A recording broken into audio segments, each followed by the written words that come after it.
Ayo, segera download Quran Tadabbur, tafsir dalam genggaman Anda.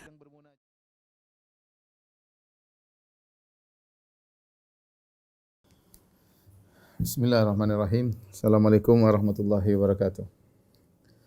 Alhamdulillahi ala ihsanih wa syukru lahu ala taufiqihi wa amtinani. Asyhadu an la ilaha illallah wahdahu la syarika lahu ta'ziman li sya'nih.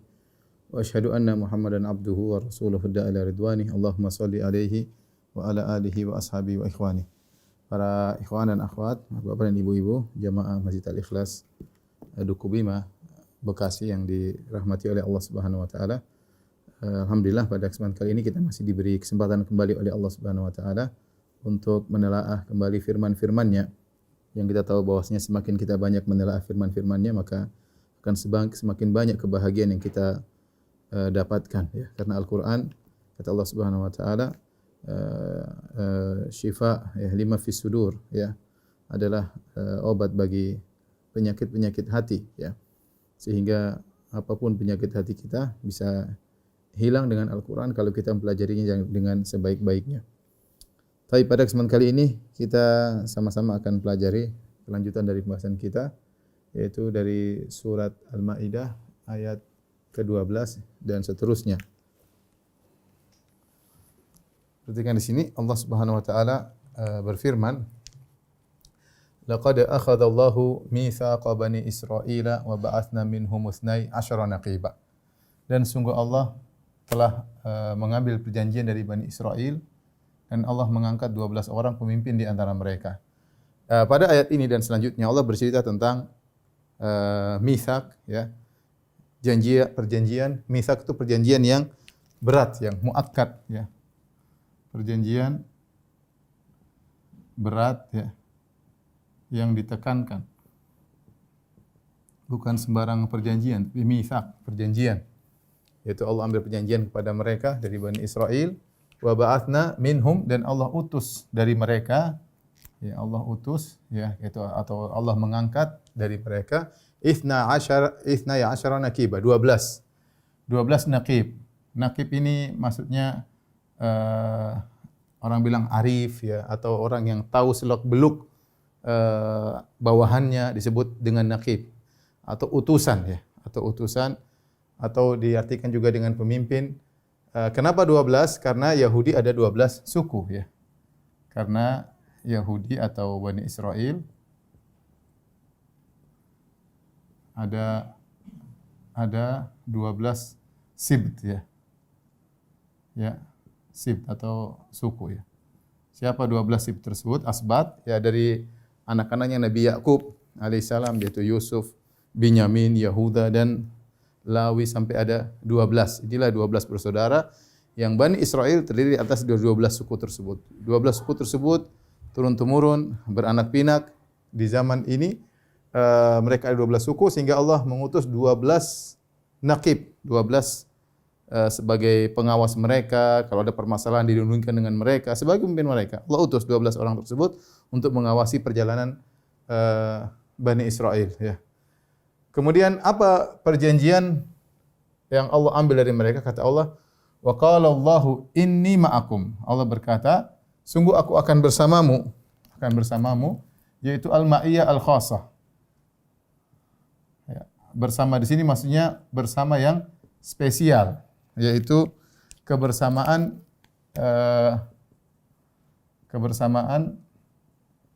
yang melazimkan, ya, pertolongan dari Allah. Ya, ini namanya al-ma'iyyah. Sebagaimana sudah kita bahas dalam masalah sifat, ada sifat Allah, ada al-ma'iyyah al-'ammah, ada al-ma'iyyah al-khassah. Al-ma'iyyah 'ammah yaitu sifat kebersamaan umum Allah bersama makhluknya, selalu dengan ilmunya Allah senantiasa mengawasi. Tapi kalau ada ma'iyyah khassah, kebersamaan khusus, seperti Nabi ketika dalam gua Jabal Thawr, ketika dikejar oleh orang-orang Quraisy, maka Nabi SAW mengatakan, la tahzan innallaha ma'ana. Nabi berkata kepada Abu Bakar, jangan khawatir, Allah bersama kita. Maksudnya kebersamaan khusus. Seperti firman Allah, wallahu ma'as sabirin. Allah bersama orang-orang yang sabar. Ya, itu maksudnya kebersamaan khusus yang menimbulkan pertolongan dan penguatan ta'yid, penguatan dari Allah Subhanahu wa taala. Nah, bagaimana? Kata Allah, Allah beri janji, kalau kalian, aku akan bersama kalian. Apa syaratnya? Syaratnya ini, kalau mau ingin dapat ma'iyah al-khassah, la in aqamtumus salata. Kalau kalian ya menegakkan salat, wa ataitumuz zakata, dan kalian bayar zakat. Ini dalil bahwasanya Bani Israel mengerjakan salat dan juga mereka ada kewajiban zakat. Dan itu berlanjut sampai zaman Nabi Isa alaihissalam ya. Jadi mereka sejak dahulu sudah ada syariat salat dan zakat. Tapi enggak tahu sekarang karena syariat mereka sudah hilang, dilupakan oleh mereka dan seterusnya. Tapi mereka ada ibadah salat, ada ibadah zakat. Tapi bagaimana salatnya, bagaimana zakatnya berbeda dengan dengan umat Islam. Mereka juga ada puasa, Kemudian syaratnya kalian tegakkan salat, bayar zakat, wa amantum bi rusuli. Dan kalian beriman dengan rasul-rasulku ya. Kalian beriman dengan rasul-rasulku, di antara rasul-rasul tersebut yang paling afdal adalah Muhammad. Adalah Rasulullah sallallahu alaihi wasallam, Muhammad sallallahu alaihi wasallam. Jadi ini janji yang Allah ambil dari mereka, ya. Wa azzartumuhum, dan kalian tolong mereka. Rasul-rasul tersebut akan datang, ada nabi-nabi yang datang, di antara juga nanti Nabi Isa akan datang. Kalian harus ambil ini perjanjian dari Allah, menegakkan salat, bayar zakat, beriman kepada rasul-rasul yang nanti datang belakangan. Wa azzartumuhum, kemudian kalian tolong, kalian agungkan. Ta'zir diartikan dua oleh para ulama, yaitu kalian menolong mereka, mengagungkan mereka, yaitu menghormati para rasul dan menolong mereka. Ini harus kalian kerjakan. Ini janji dari Allah Subhanahu wa taala. Harusnya kalau Nabi Muhammad datang, mereka tolong Nabi Muhammad dan mereka agungkan Nabi Muhammad sallallahu alaihi wasallam. Ternyata tidak. Setelah itu Allah berkata, wa aqratumullaha qardan hasana. Dan kalian berikan pinjaman kepada Allah dengan pinjaman yang baik. Kata sebagian ulama, ini sebenarnya sudah masuk dalam zakat. Tetapi kalau zakat berkaitan dengan yang wajib, ini berkaitan dengan sedekah wajib. Sedekah wajib. Yang ini berkaitan, dan kalian berikan pinjaman kepada Allah dengan pinjaman yang baik, ini sedekah sunnah. Jadi di Bani Israel juga ada sedekah wajib, ada sedekah sunnah. Kata sebagian ulama, Allah mengulangi sedekah sunnah secara tersendiri untuk jangan mencukupkan diri dengan sedekah wajib. Seorang berusaha juga menjalankan sedekah sunnah. Bahkan Allah menamakan dengan memberi pinjaman kepada Allah Subhanahu wa taala. Qardan dalam bahasa Arab artinya pinjaman, dan Allah menamakan sumbangan atau sedekah atau infak yang sunnah kepada untuk kebaikan disebut dengan pinjaman kepada Allah. Kenapa Allah namakan pinjaman? Supaya orang yang mengeluarkan sedekah tahu bahwasanya itu akan dikembalikan. Itulah tanggungan Allah untuk mengembalikan hal tersebut, karena seakan-akan dipinjam oleh Allah Subhanahu wa taala. Sehingga tatkala seorang bersedekah dia tenang, jangan khawatir. Kenapa? Karena Allah menamakan sedekah yang Anda keluarkan dengan pinjaman. Dan yang minjem bukan sembarang, bukan makhluk, yang minjem Allah Subhanahu wa taala. Dan pasti dikembalikan. Kalau yang minjem adalah manusia yang asetnya terbatas, kita masih ragu dia kembalikan atau tidak. Tapi kalau yang minjem adalah Al-Ghani yang maha kaya, pasti akan dikembalikan. Maka digunakanlah ta'bir meminjam. Ya. Apa balasannya? Jadi ini syarat. Inilah yang dari sini sampai ke sini. Inilah mitsaq. Inilah perjanjian yang Allah ambil dari mereka. Menegakkan salat, bayar zakat, beriman kepada para rasul-rasulku, menolong mereka, menghormati mereka, dan memberi sumbangan sedekah. Maka balasannya, inni ma'akum, aku bersama kalian. Kemudian juga balasannya, la ukaffiranna ankum sayyi'atikum, aku akan menghapuskan dosa-dosa kalian. Wa la udkhilannakum jannatin, aku akan masukkan kalian ke dalam surga-surga. Tajri min tahtihal anhar, yang mengalir di bawahnya sungai-sungai. Ya. Ini adalah ganjaran ya, kalau menunaikan mitsaq, perjanjian berat tadi.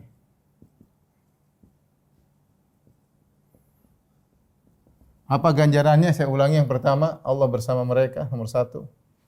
Kemudian yang kedua, Allah akan hapuskan dosa-dosa mereka. Allah masukkan mereka dalam surga. 3 ganjaran. Di dunia Allah tolong, di akhirat Allah ampuni dosa-dosa dan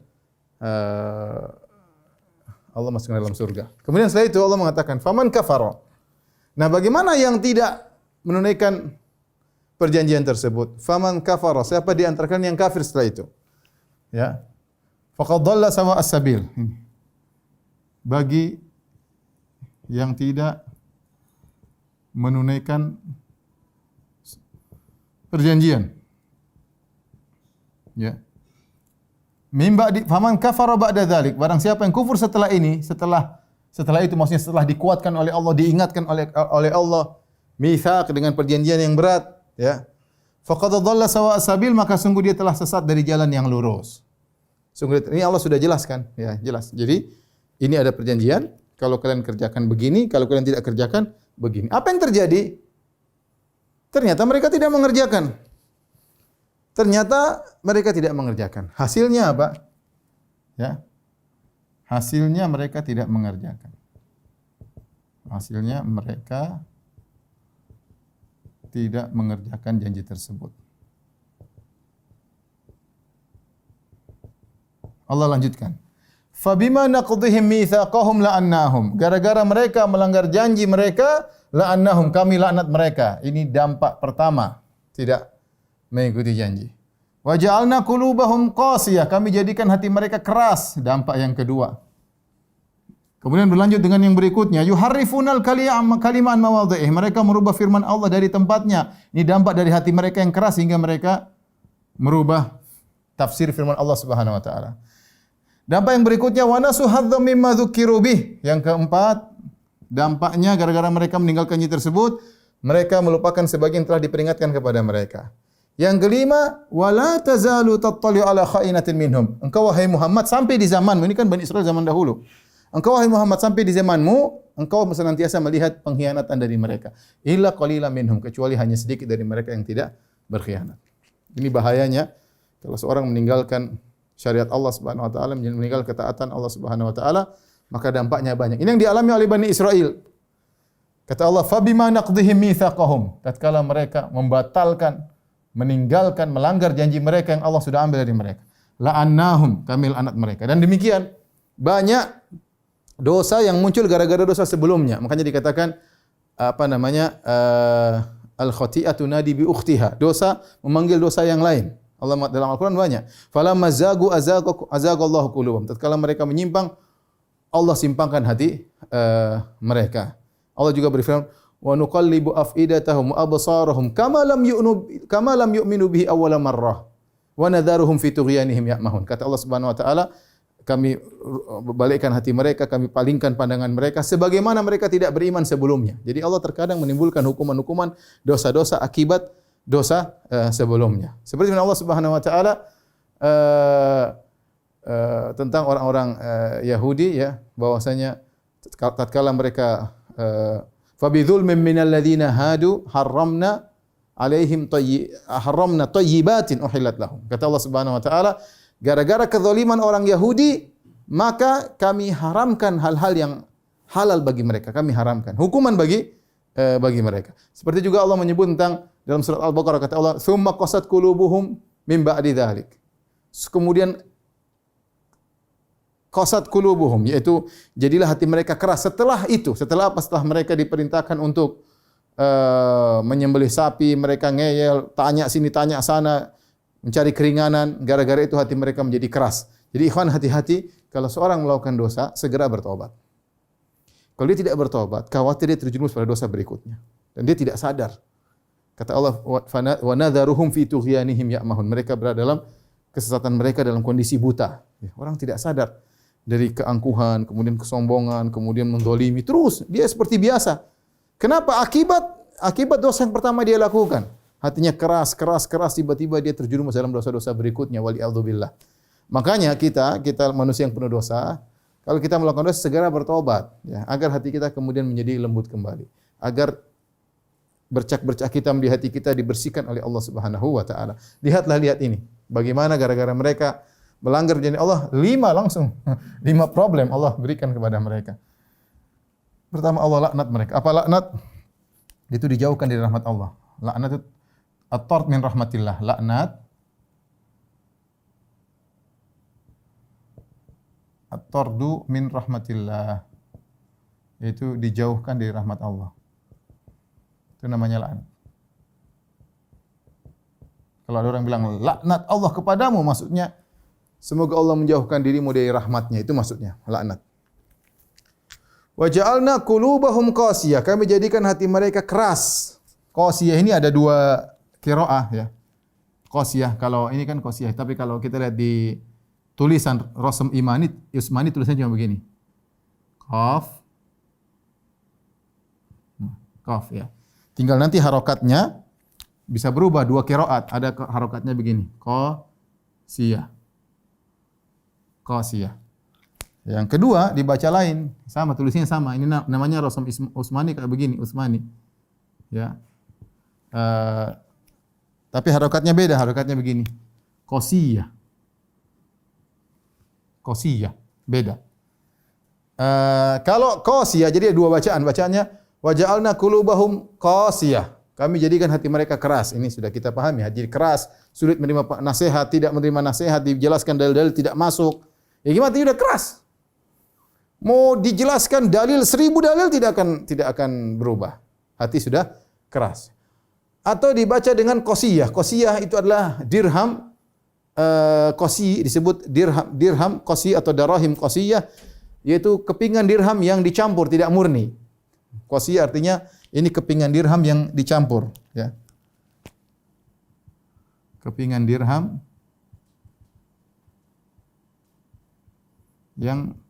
yang dicampur, tidak asli.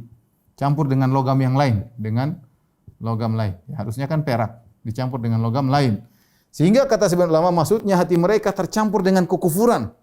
Gara-gara mereka melanggar perintah Allah, Allah jadikan hati mereka tercampur dengan kekufuran, dan itu bahaya ya. Bahaya. Buktinya apa? Menyebabkan dosa berikutnya. Kata para ulama, gara-gara hatinya keras, mereka nekat merubah firman Allah dari tempatnya. Yuharrifunal kalima an mawadhi'i. Mereka merubah firman Allah dari tempatnya, dipindah-pindahin, ditafsirkan ngawur, tidak sesuai dengan Allah inginkan. Akibat berikutnya, wa nasu hadzam mimma dzukiru bi, dan mereka merupakan sebagian telah diperingatkan kepada mereka. Mereka dijadikan lupa dengan Taurat. Lupa di sini ditafsirkan dengan dua penafsiran, nisyan. Nisyan bisa artinya nisyanul amal, yaitu tidak mengamalkan.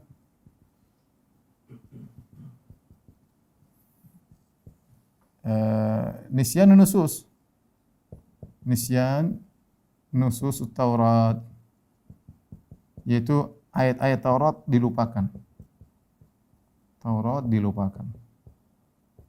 Ini dialami oleh mereka dua-duanya, dan akhirnya mereka lupa banyak dari Taurat, ya, lupa dari Taurat, dan mereka juga tidak mengamalkan, ya.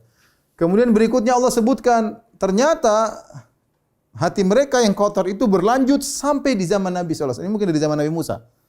Terus berjalan sampai zaman Nabi Muhammad SAW. Kata Allah, wala tazalu tattali'u. Kau senantiasa, wahai Muhammad, senantiasa masih melihat ala kha'inatin minhum. Masih ada firqah yang berkhianat dari kalangan mereka. Illa qalila minhum. Kata Allah, kecuali sekelompok kecil dari mereka. Kecuali sekelompok kecil dari mereka. Ya. Kebanyakan mereka tetap berkhianat, dan itulah yang terjadi di zaman Nabi SAW ketika Nabi membuat perjanjian dengan Bani Qainuqa, Bani Nadhir, dan Bani Quraidah. Tiga-tiganya berkhianat. Dimulai dari pengkhianatan Bani Qainuqa, kemudian dari Bani Nadhir, setelah itu baru kemudian Bani Quraidah. Sebagaimana akan kita jelaskan dalam sirah Nabi SAW. Ya. Dimulai dari pengkhianatan Bani Qainuqa, kemudian Bani Nadhir, kemudian Bani Quraidah. Ya. Tapi intinya itulah sifat mereka akibat dari dulu yang kemudian kerusakan itu berjalan turun-temurun akibat apa yang mereka lakukan sebelumnya, ya. Kata Allah, illa qalila minhum, kecuali sekelompok kecil dari mereka. Setelah itu kata Allah, fa'fu anhum, maafkanlah mereka, wasfah, berlapanglah dada. Ya sudah, karena Nabi bertangga dengan mereka. Begitulah sifat mereka ya Rasulullah. Ya sudah, mau diapain?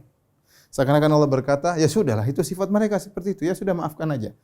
Dan mereka hati mereka sudah keras, mereka berkhianat, mereka ini, dan Rasulullah harus bertetangga dengan mereka di awal-awal Islam ya seperti itu.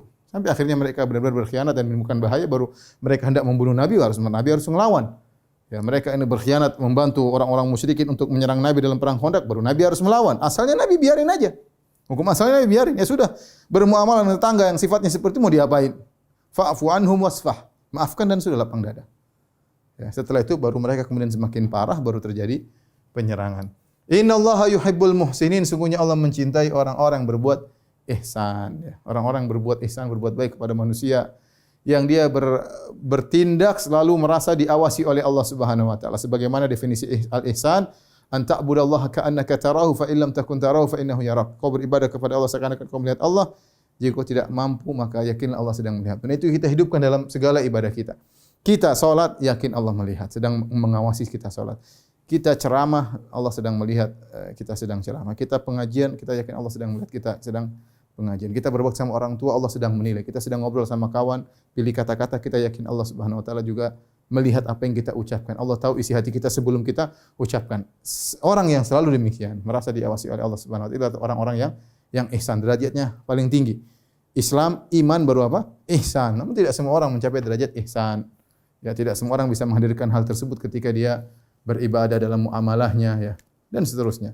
Jadi saya katakan ihsan ini cuma bukan berkaitan dalam ibadah saja, dalam ibadah artian dalam ibadah kita sedang beribadah kepada Allah, bahkan dalam muamalah kita sehari-hari, kita dengan istri kita, kita dengan suami kita, kita dengan anak-anak, ada ihsan. Allah sedang melihat saya, apa sikap saya terhadap istri saya. Allah sedang melihat saya, apa sikap saya terhadap anak-anak, terhadap orang tua dan yang lainnya.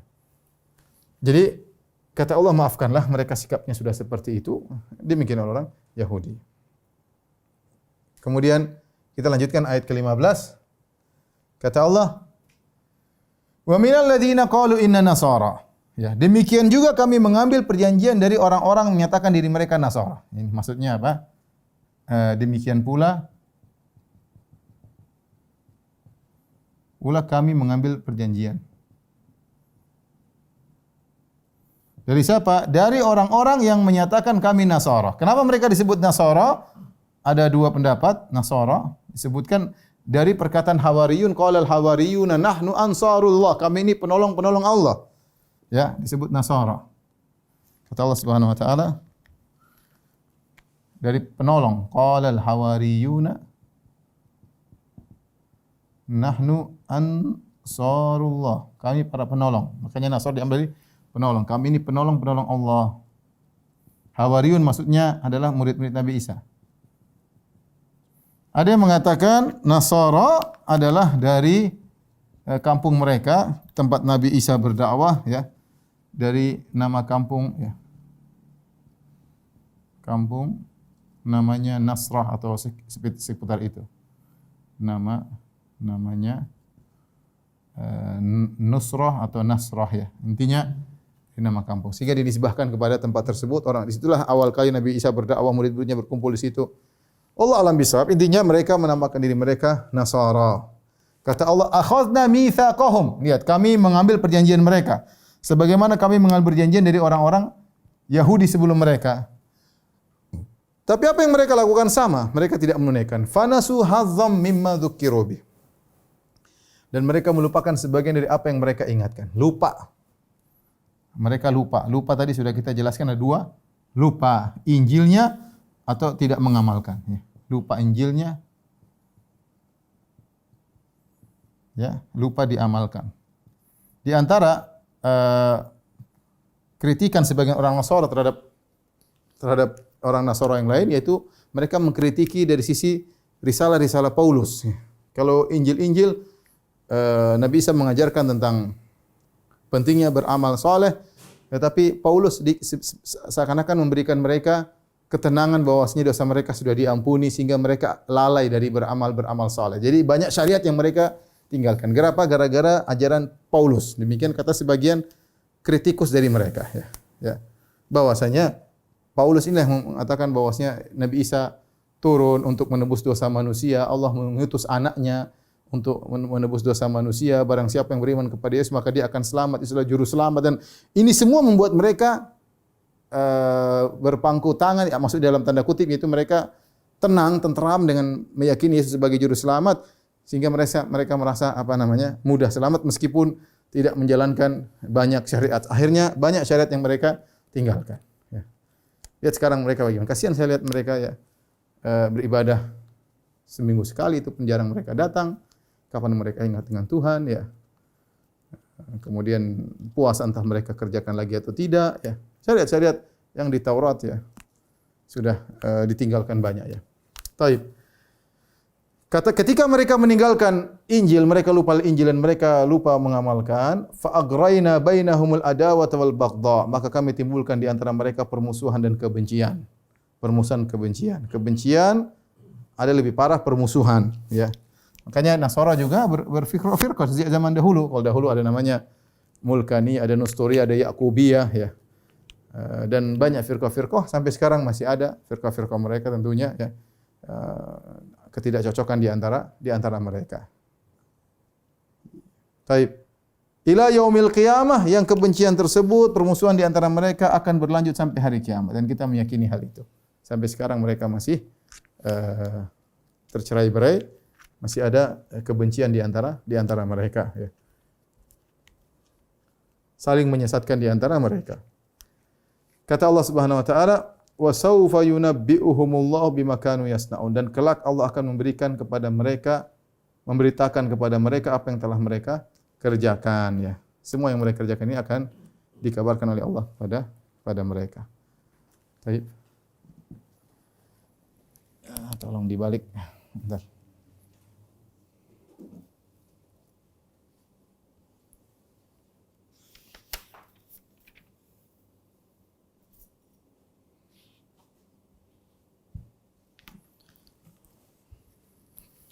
Taib, ikhwan dan akhwat yang dirahmati Allah Subhanahu wa taala, para jemaah Masjid Al-Ikhlas, Duku Bima yang dirahmati Allah Subhanahu wa taala, kita lanjutkan, masih ada 3 ayat lagi. Allah berfirman setelah itu, ya ahlal kitabi qad ja'akum rasuluna yubayyinu lakum katsiran mimma kuntum tukhfuna minal kitabi wa ya'fu an katsir. Qad ja'akum minallahi nurun wa kitabun mubin. Kata Allah, wahai ahlul kitab, qad ja'akum rasuluna, telah datang rasul kami, yaitu Rasulullah sallallahu alaihi wasallam. Yubayyinu lakum, menjelaskan kepada kalian, katsiran mimma kuntum tukhfun, banyak dari yang kalian sembunyikan, minal kitab, dari Taurat kalian sembunyikan, dari Injil kalian sembunyikan. Wa ya'fu an katsir, dan membiarkan banyak pula yang kalian sembunyikan tidak dibongkar oleh Rasul kami. Qad ja'akum minallahi nurun wa kitabun mubin, telah datang dari Allah cahaya dan kitab yang menjelaskan. Tapi apa maksud ayat ini? Allah ingatkan tentang nikmat yang Allah berikan kepada umat manusia, di antaranya kepada ahlul kitab, yaitu nikmat Rasulullah sallallahu alaihi wasallam. Wahai ahlul kitab, telah datang rasul kami, yaitu Muhammad sallallahu alaihi wasallam. Muhammad sallallahu alaihi wasallam. Kita tahu Muhammad sallallahu alaihi wasallam adalah rasul Nabiyul Ummi. Nabiyul Ummi, yaitu tidak bisa baca, tidak baca dan tidak tulis, tidak menulis. Ya. Ya. Wa ma kunta min qablihi wa ma kunta tatlu min qablihi min kitabin wa la takhutuhu bi yaminik idzal lartabal mubtilun. Kata Allah Subhanahu wa taala, kau Muhammad sallallahu alaihi wasallam, sebelumnya kau tidak pernah bisa membaca dan kau tidak bisa nulis.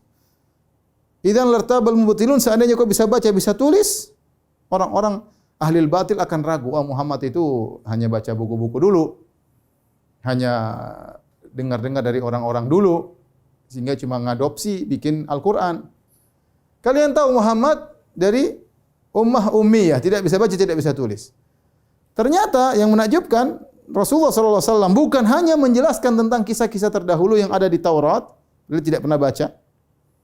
Ya. Bahkan Muhammad SAW menjelaskan perkara-perkara yang mereka sembunyikan. Ini yang perlu kita perhatikan. Jadi Muhammad SAW tidak hanya menjelaskan tentang sebagian isi Taurat,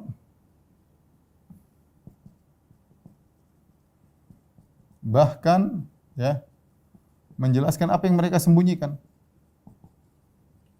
Apa yang mereka sembunyikan.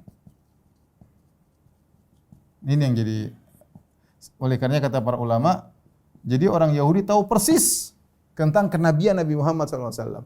Makanya kata Allah, qad ja'akum rasuluna yubayyinu lakum, menjelaskan kepada kalian katsiran mimma kuntum tukhfun, yang kalian sembunyikan, banyak, ini banyak. Banyak yang kalian sembunyikan. Ya.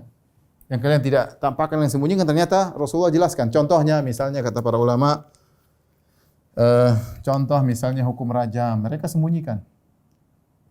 Hukum rajam, ya. Misalnya, ya. Contoh tentang kenabian Muhammad SAW, mereka sembunyikan sifat-sifatnya, fisiknya, tempat hijrahnya di mana. Contohnya lagi misalnya tentang kisah Ashabus Sabt, kisah pelaku pelanggaran hari Sabtu yang dirubah oleh Allah jadi monyet pada hari Sabtu. Itu mereka malu. Ini kan nenek moyang mereka. Nenek moyang mereka yang sebagaimana Allah sebutkan mereka melanggar, tidak boleh mengambil ikan pada hari Sabtu, ternyata mereka pasang jaring hari Jumat, hari Sabtu ikannya masuk jaring, hari Ahad mereka ambil. Kemudian Allah rubah mereka jadi kunu qiradatan khasiin, jadilah monyet-monyet. Ya. Yang hina, bahkan jadikan babi-babi oleh Allah Subhanahu wa taala. Mereka sembunyikan, tapi Rasulullah bongkar itu semua. Dalam buku mereka saja mereka sembunyikan. Tidak ada. Kalau Rasulullah, taruhlah Rasulullah bisa baca, taruhlah Rasulullah SAW bisa baca, bisa tulis, itu pun informasi tidak akan Rasulullah dapatkan. Karena tidak ada, tidak tertulis. Disembunyikan oleh mereka. Ini apalagi Rasulullah tidak bisa baca, tidak bisa tulis, ternyata Rasulullah tahu itu semua. Ya. Banyak oleh karenanya dalam kita dapat riwayat-riwayat orang Yahudi nyoba-nyoba nanya Muhammad. Coba tanya Muhammad tentang Dzulkarnain, Rasulullah jelaskan. Coba tanya Muhammad tentang kisah Ashabul Kahfi, Rasulullah SAW jelaskan. Rasulullah tahu, yang kasih tahu Allah Subhanahu wa taala. Jadi kata Allah, telah datang Rasul kami, telah membawa bukti dia seorang Rasul. Buktinya apa? Yubayyinu lakum katsiran mimma kuntum tukhfun. Menjelaskan kebanyakan apa yang telah kalian sembunyikan dari Taurat dan Injil. Wa ya'fu an katsir. Tetapi tidak semua Rasulullah jelaskan. Yang kalian sembunyikan banyak, Rasulullah SAW jelaskan semuanya. Rasulullah biarkan banyak, yang Rasulullah biarkan juga. Dan banyak pula yang dibiarkan. Kenapa dibiarkan kata para ulama? Ya enggak usah dibongkar keburukan mereka seluruhnya. Cukup perkara-perkara yang berkaitan dengan kenabian. Sedikit saja Rasulullah bongkar, sudah cukup Rasulullah seorang nabi. Tidak perlu dibongkar seluruhnya. Ya, bahkan kalau kita lihat kisah Nabi Yusuf lengkap di Al-Quran, banyak kisah Nabi Yusuf tidak ada di Taurat sekarang. Cerita-cerita di kitab Nabi Yusuf tidak ada di Taurat. Ya. Sebagian kisah Nabi Musa juga tidak ada yang tidak ada di Taurat. Ya, seperti itu. Ya. Wa ya'fu an katsir, dan dibiarkan. Tapi ini sudah cukup membuktikan Rasul adalah seorang nabi. Qad ja'akum minallahi nurun wa kitabun mubin. Telah datang dari Allah cahaya dan kitab yang menjelaskan. Ini Al-Quran, ini nikmat. Ya. Ya, nikmat bagi kalian ahlul kitab.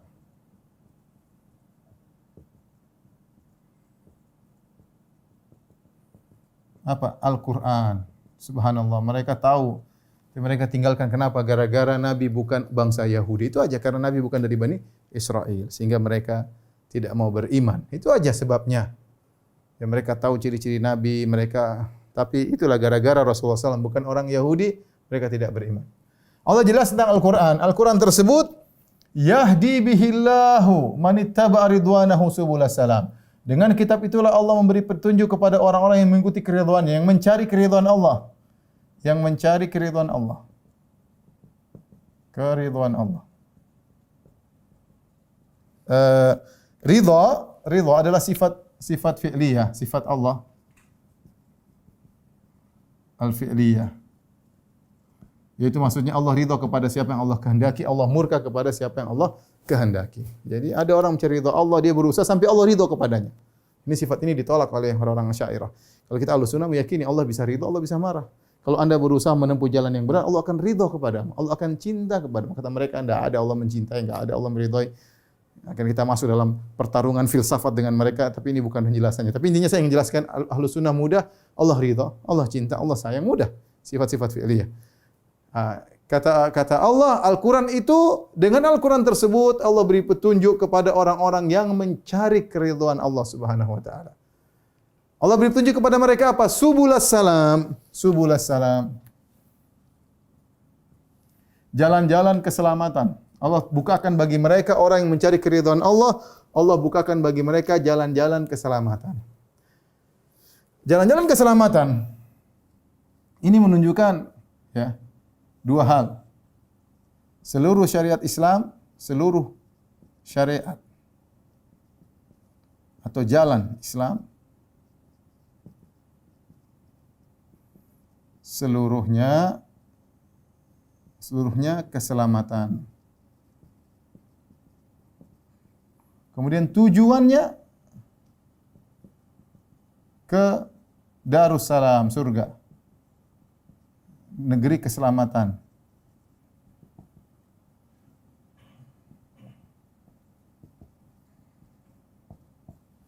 Allah menamakan jalan-jalan syariat dengan subul, jalan-jalan keselamatan. Ini menunjukkan bahwasanya, perhatikan ya, ini keistimewaan Islam. Makanya kenapa Islam di mana-mana orang mengatakan assalamualaikum, assalamualaikum, assalamualaikum. Karena syariat Islam seluruhnya keselamatan. Selamat bagi pribadi, kalau orang menjalankan Islam, pribadi selamat, keluarga selamat dengan menjalankan sunnah-sunnah Nabi, ya, hidup tentram, keselamatan, kemasyarakatan, ada aturan-aturan dalam Islam luar biasa, kenegaraan, ada aturan luar biasa. Bahkan kalau orang non-muslim tinggal dalam negeri Islam juga menjalankan aturan Islam, dia selamat. Bagaimana? Lengkap semuanya, antara bos dengan pembantu, dengan budak bahkan, ya. Sampai Nabi ketika mau meninggal dunia kata Nabi, as-salata as-salata wa ma malakat aimanukum. Apa wasiat Nabi ketika mau meninggal dunia? Perhatikan salat, perhatikan budak-budak kalian. Nabi yang berkata, perhatikan budak-budak kalian menjelang Rasulullah SAW meninggal dunia. Nabi yang melarang kita menzalimi orang kafir. Kata Nabi SAW, alaman zalama mu'ahadan aw intaqasahu aw kallafahu fawqa taqatihi aw akhadha min malihi bighairi tibi nafsin fa ana hajijuhu yaumal qiyamah. Ketahuilah siapa yang menzalimi orang kafir, ya, bukan orang kafir harbi yang sedang berperang, ya, orang kafir yang tinggal bersama kita, punya perjanjian damai, ya. Siapa yang menzalimi dia atau menjatuhkan dia tanpa hak atau membebani dia dengan pekerjaan di luar kemampuannya, mentang-mentang dia kafir, kita orang muslim kasih gajinya sama tapi kerjanya lebih berat daripada yang lain. Enggak boleh. Ya, menzalimi itu namanya. Atau ngambil hartanya tanpa dia ridha, aku akan bersidang dengan dia pada hari kiamat kelak. Ya, aku akan membela orang ini pada hari kiamat kelak. Ini peringatan yang keras dari Nabi SAW. Karena Islam semuanya keselamatan. Mau apa saja, praktek kisos. Orang mencuri potong tangan itu menimbulkan keselamatan. Dilarangnya zina menimbulkan keselamatan keluarga. Bahkan saya katakan disyariatkan poligami menimbulkan keselamatan bagi masyarakat. Hilangnya banyak permasalahan sosial. Kalau membunuh, dibunuh, hilang dari kriminal yang ada kalau kita jalankan syariat Islam. Semuanya adalah keselamatan. Adab bertetangga, adab kepada orang tua. Siapa yang ngajarin beradab kepada orang tua seperti Islam? Semua jalan yang diajarkan Islam semuanya keselamatan. Ada bergaul, ada berbisik-bisik, ada mendengarkan pembicaraan orang lain, semuanya keselamatan. Tidak ada agama sedetail Islam dan semuanya baik. Makanya kalau orang menjalankan syariat Islam semuanya akan selamat. Dari person-person, individu sampai kepada masyarakat sampai ke negaraan. Tapi ya tidak semua orang mau menjalankan, tidak semua orang percaya.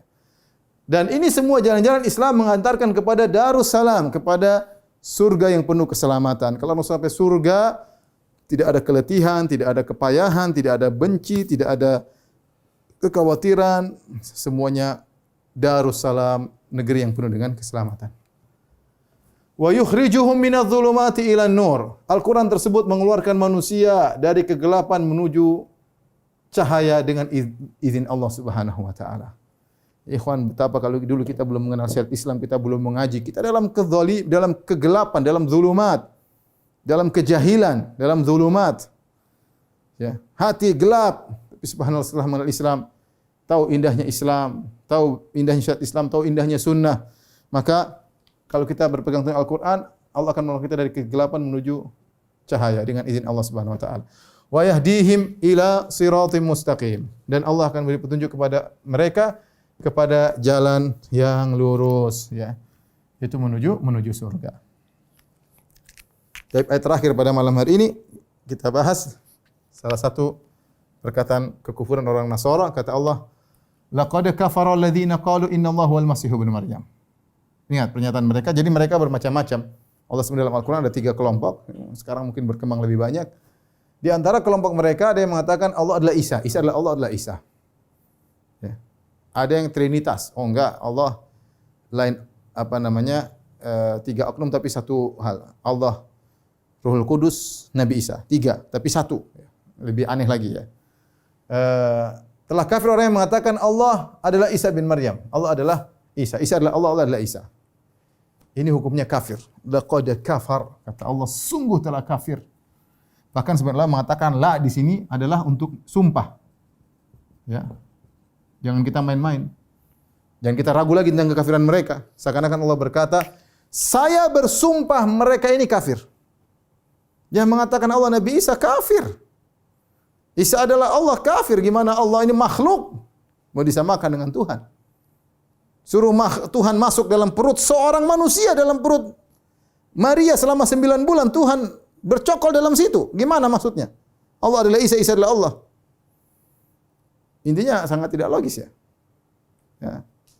Banyak saya disampaikan bagaimana Allah, ketika disalib kemudian Nabi Isa mengatakan, Ili lima syabaktani ya Bapa, kenapa kau tinggalkan aku? Beda antara Nabi Isa dengan Allah, beda, dua hal yang berbeda. Kalau mereka bilang dua tapi beda tapi sama ya. Itu lain, ini logika mereka ya. Logika kita enggak masuk akal. Sama ketika Isa disalib mati. Allah di mana? Lagi pisah atau lagi mati juga bersama Isa? Ya. Intinya, sungguh telah kafir orang yang mengatakan Tuhan adalah nabi. Kalau kita bahasa kita. Ya, makanya dalam hadis qudsi Allah mengatakan syatamani bidu Adam wa lam yakul lahu dzalik. Anak Adam mencaciku dan tidak pantas baginya mencaciku. Dia mengatakan aku punya anak, yaitu Nabi Isa. Allah bantah. Ini pernyataan kekufuran. Kekufuran. Apa bantahannya?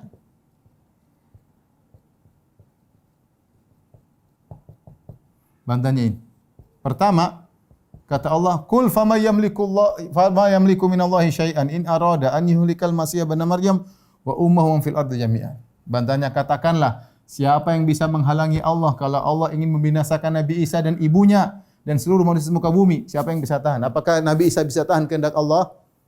Apakah ibunya bisa tahan yang dianggap disembah juga oleh sebagian mereka? Ya. Patung Bunda Maria, apakah Bunda Maria bisa menahan apa yang Allah kehendaki? Apakah kalau Allah ingin mematikan Nabi Isa ada yang bisa menghalangi? Allah matikan Tuhan maksudnya. Enggak, Nabi Isa bukan Tuhan. Allah matikan ibundanya, matikan Nabi Isa ya. Kalau Allah berkehendak siapa yang bisa menghalangi? Kalau Tuhan harusnya bisa menghalangi. Ini bantahan pertama. Ya, bantahan yang kedua, walillahi mulku samawati wal ardi bainahuma. Kata Allah Subhanahu wa taala, dan milik Allah lah kerajaan langit dan bumi dan apa yang di antara keduanya. Taib. Ini semua alam semesta. Apa hubungan Nabi Isa dengan ini semua? Apa hubungan Bunda Maria dengan ini semua? Apakah Nabi Isa menciptakan ini yang Bunda Maria? Tidak ada. Semua ciptaan Tuhan. Ini milik Allah. Bukan cuma Nabi Isa doang, ibunya, seluruh nabi, langit dan bumi. Semua alam semesta milik Allah. Allah yang ciptakan ini milik Allah. Nabi Isa tidak memiliki apa-apa. Bagaimana? Dan dia di antara makhluk yang dimiliki oleh Allah. Bagaimana makhluk menjadi Tuhan? Dimiliki oleh Allah kemudian dianggap seperti pemilik, seperti Tuhan. Enggak. Bantahan yang ketiga, yakhluqu ma yasha. Kata Allah, Allah menciptakan yang apa Allah kehendaki. Manusia Allah ciptakan ada 4 model.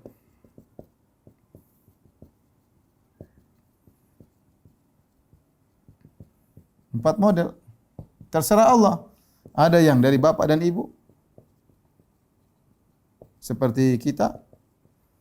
Ada dari bapak saja atau dari lelaki saja. Yaitu Hawa. Kemudian ya, ada dari ibu saja. Itu Isa bin Maryam, tanpa ayah, tanpa ibu. Nabi Adam alaihissalam. Allah jelaskan, inna mathala Isa indallahi kamathali Adam. Sungguhnya Isa itu sama seperti Adam, khalaqahu min turab. Ciptakan dari tanah, kemudian kun fayakun. Jadi maka jadilah. Kalau Isa gara-gara cuma dari ibu dianggap Tuhan, Adam lebih utama untuk menjadi Tuhan. Yakhluqu ma yasha. Allah menciptakan Nabi Isa dan Allah kehendaki dengan cara demikian. Wallahu ala kulli syai'in qadir. Sungguh Allah Subhanahu wa taala Maha Kuasa atas segala sesuatu. Oleh karenanya dari sini kita bisa mengambil ya, Allah tadi menjelaskan bahwasanya orang-orang ahlul kitab melupakan apa yang mereka telah dapati dalam Taurat dan Injil. Mereka lupa, ada yang mereka sembunyikan ya. Ada yang mereka sembunyikan dalam ayat yang lain, ada yang mereka karang ada yang mereka karang, ada yang tafsirnya yuharrifunal kalima an mawadhihi, mereka tafsirnya sembarangan, maka kita bisa simpulkan penyimpangan. Ya, Taurat dan Injil terbagi ada 4 sebab. Yang pertama, ayat-ayat yang disembunyikan. Ya. Yubayyin lakum, sebagaimana sudah dijelaskan ini. Katsiran mimma kuntum tukhfun. Allah Rasulullah menjelaskan apa yang kalian sembunyikan. Jadi ada ayat-ayat yang disembunyikan. Kemudian ada ayat-ayat yang dilupakan. Tadi sudah kita jelaskan wa nasu hadzan mimma dzukiru bih. Ayat-ayat yang mereka lupakan, ayat-ayat yang dilupakan. Ada juga ayat-ayat yang ditafsirkan secara sembarangan, tidak sesuai dengan yang Allah inginkan. Kata Allah, yuharrifunal kalima an mawadhihi. Ya. Ini sebab penyimpangan dalam Taurat dan Injil. Kemudian yang terakhir datang dalam ayat yang lain, Allah Subhanahu wa taala mengatakan yaitu mengarang ayat. Mengarang ayat-ayat baru, ya. Seperti firman Allah Subhanahu wa taala, wa wailul lil ladzina yaktubunal kitaba. Yaktubunal kitaba bi aydihim thumma yaquluna hadza min indillahi liyashtaru bihi thamanan qalila fawailul lahum mimma katabat aydihim wa lahum mimma yaksibun. Sungguh celaka orang-orang yang menulis Alkitab dengan tangan mereka sendiri, kemudian mereka berkata ini adalah di sisi Allah. Ya, liyashtaru bihi thamanan qalila, hanya untuk mendapatkan sedikit dari dunia. Fawailul mimma katabat aydihim, celaka apa yang mereka tulis tangan-tangan mereka. Wawailul lahum mimma yaksibun, dan celaka atas apa yang mereka perbuat. 3 kali celaka Allah bilang. Oleh karenanya, sebagaimana pernah saya jelaskan dalam masalah iman kepada kitab, saya jelas tentang penyimpangan dalam Taurat, penyimpangan dalam Injil, ya, itu ada pembahasan khusus. Saya rasa sampai sini dulu pertemuan kita malam ini. Insyaallah kita lanjutkan pada pertemuan pekan depan. Demikian apa yang saya sampaikan, kurang lebih saya mohon maaf. Subhanakallah bihamdik, asyhadu an la ilaha illa anta astaghfiruka wa atubu ilaik. Assalamualaikum warahmatullahi wabarakatuh.